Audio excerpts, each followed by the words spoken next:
Bismillahirrahmanirrahim. Bab sunnah wudhu. 10 jumlahnya membaca bismillah di permulaannya, kemudian mencuci dua tangannya bersama melapatkan niat wudhunya, lalu berkumur membersihkan mulutnya dan menghirup air ke dalam hidungnya, mengusap seluruh rambut kepalanya, juga mengusap kedua telinganya, kemudian menyela-nyela jenggotnya, juga menyela-nyela tangan kakinya, mendahulukan anggota yang kanan.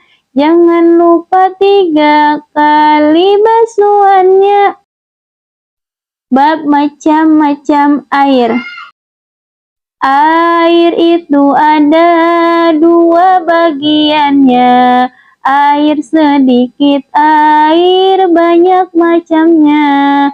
Air yang sedikit kurang 2 kula, air banyak lebih dari 2 kula.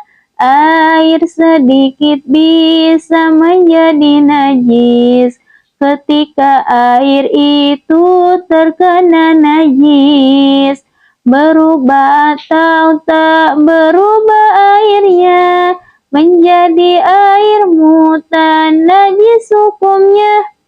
Air banyak itu tidak bisa jadi najis walau airnya sudah terkena najis, asal tidak berubah sifat-sifatnya.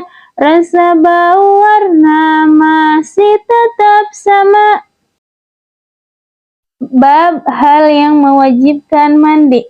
Hal yang mewajibkan mandi ada 6. Yang pertama, sebab berhubungan badan.